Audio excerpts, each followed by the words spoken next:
ver as possibilidades, claro, não tem nenhum problema. Seria imensa honra dirigir as Forças Armadas do meu país. Nossa, é algo extremamente dignificante.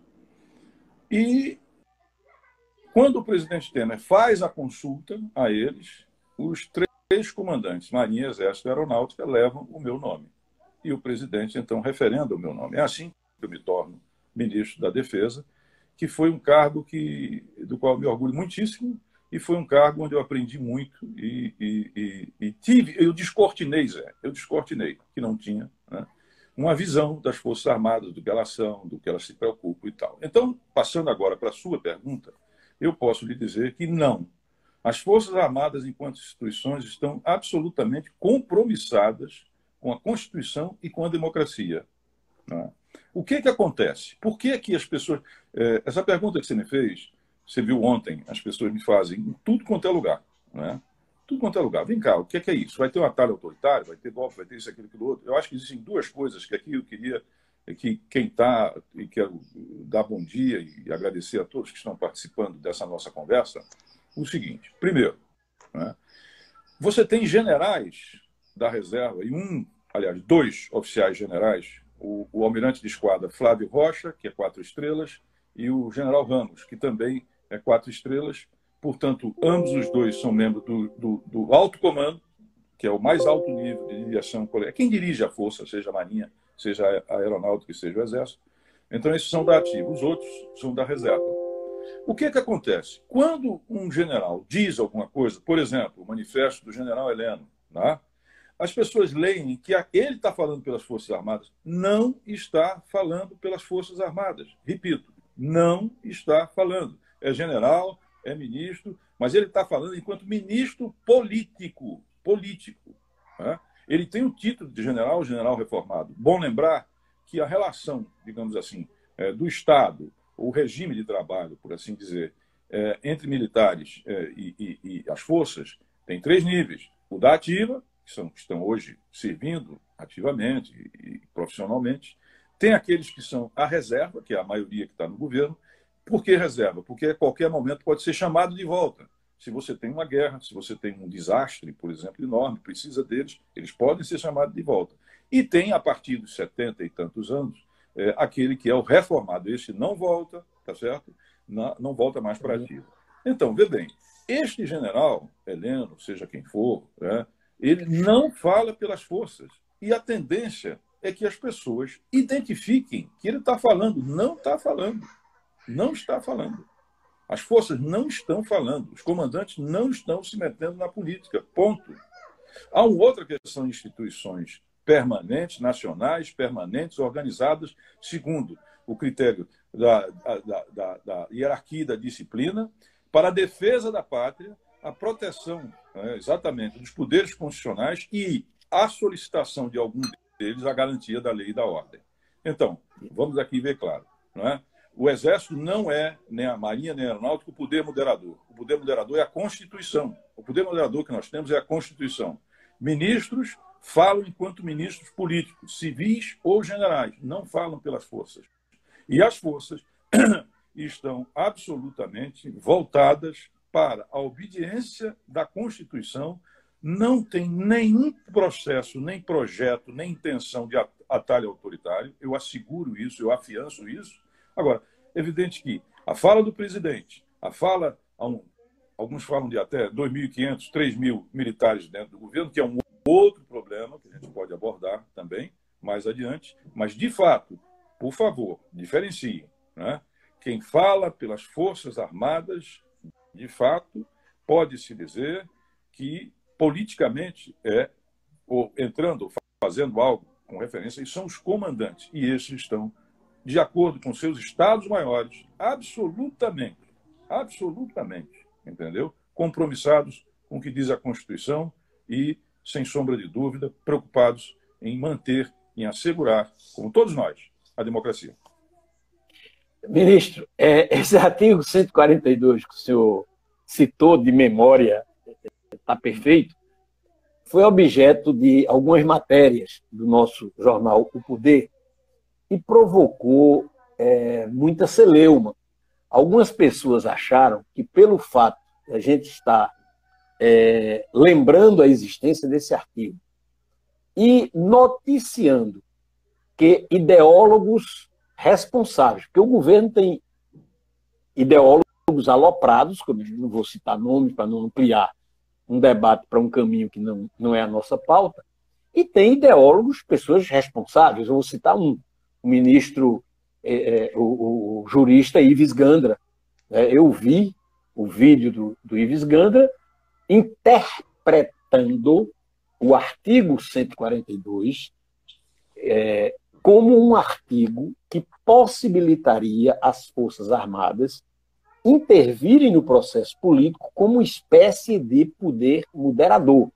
Diz aqui, o senhor citou, eu vou repetir, é o artigo 142. As Forças Armadas, constituídas pela Marinha, pelo Exército, pela Aeronáutica, são instituições nacionais, permanentes, regulares, organizadas com base na hierarquia e na disciplina. O parlamento e assim por diante, né? Que gerou uma crise e tal, levou inclusive o Zé Bonifácio a ter que se exilar. Bom, então, muito bem. Então, quem é que dirime pela Constituição o conflito? Seja entre poderes, seja entre sociedade, Estado, Estados federados, União. Quem é que decide, quem é que dirime isso? É obviamente o Judiciário. É obviamente o Judiciário. Então, na Constituição, havendo um conflito entre poderes, né, a última voz é quem interpreta a Constituição, que é o grande poder moderador. Então, cabe, no caso, ao Supremo Tribunal Federal dirimir isso. A tese do jurista ilustre Ives Gandra, ela é uma tese absolutamente desfocada, deslocada e que não tem como resistir a uma mínima análise séria, mais profunda a respeito do que está na Constituição, né? Isso não vale, né? Conflitos na nossa Constituição, no nosso sistema, são dirimidos, em última instância, pelo Judiciário. E quem dirimiria a hipótese disto acontecer, tá certo? Que nós não temos nunca aconteceu isso, né? Em última instância, seria exatamente o Poder Judiciário. No caso, o Supremo Tribunal Federal, ponto. Poder moderador, Constituição. Quem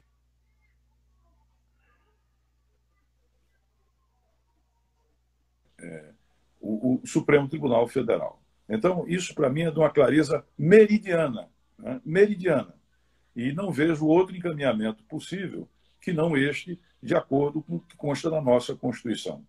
Poder moderador, Constituição. Conflitos entre poderes. Quem dirime? Supremo Tribunal Federal. E se o Supremo Tribunal Federal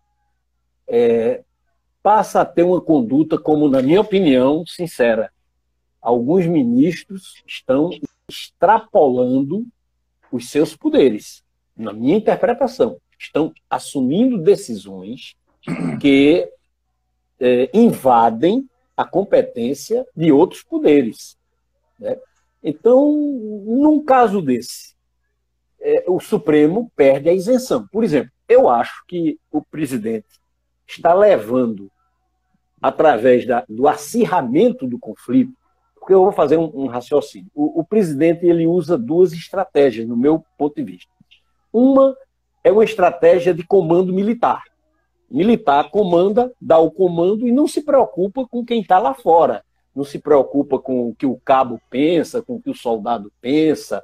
Quer dizer, a decisão é uma decisão tomada, e decisão tomada é para ser decisões olhando o que a sociedade vai achar. Ele se preocupa com o que o pessoal dele vai achar, né, com a tropa dele vai achar. E a segunda é um permanente acirramento, que foi falado no início. Ele tem a estratégia de estar sempre em conflito, que é para segurar a sua base e criar um clima de instabilidade. Então, eu acho, sinceramente, que alguns ministros extrapolaram, mas muito, as suas atribuições, isoladamente, não foi a instituição. O presidente aproveitou isso para se vitimizar, quer dizer, como a gente dizia na época, caiu na área e pediu pênalti, né? Isso, sendo acirrado, pode, de alguma forma, né, provocar isso que está dito aí, a interpretação é livre, mas eu vou reler o que está dito na lei, no artigo 142, e diz: e destinam-se as Forças Armadas à defesa da pátria e garantia dos poderes institucionais e por iniciativa de qualquer um destes, a garantia da lei e da ordem. Então, a Constituição atribui às Forças Armadas, não o poder moderador, concordo com o senhor, mas a garantia da lei e da ordem. Então, havendo desordem institucional, no meu entendimento, lendo o que está escrito, o livrinho vermelho de um general, do presidente Dutra, cadê o livrinho? Está no livrinho, está no livrinho, está valendo. Então, acho que isso dá margem a essa interpretação. O que é que o senhor acha disso? Vamos lá. A Constituição tem vários remédios, vamos dizer assim, constitucionais para situações graves, que comprometam a estabilidade, que, enfim, levem à desordem, aquilo que é o contrário de um Estado democrático de direito. Né? Quais são esses remédios? O primeiro deles, a chamada GLO, Garantia da Lei e da Ordem, que se encontra justamente aí nesse artigo 142. Né? Nós aí em Pernambuco vivemos isso, vivemos no Rio de Janeiro. Eu, por exemplo, quando fui ministro da Defesa, não é? Eu, em 22 meses, mais ou menos, eu tive 11 GLOs. 11 GLOs, ou seja, uma GLO a cada 2 meses. E a maioria esmagadora dessas GLOs, o que era?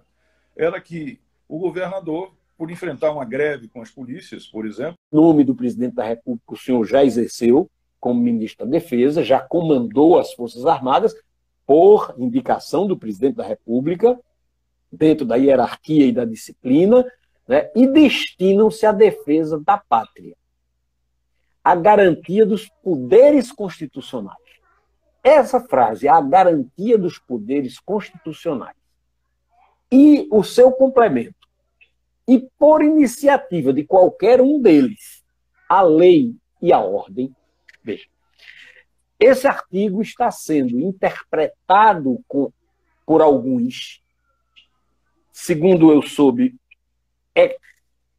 a boca miúda, como se diz, entre os próprios militares de alto comando, falam sobre isso, quer dizer, cogitam, e seria irresponsabilidade até não cogitar, e por ideólogos do governo, dizendo, olha, se houver um impasse institucional entre os poderes, as Forças Armadas podem ser convocadas. A rigor, por qualquer um deles.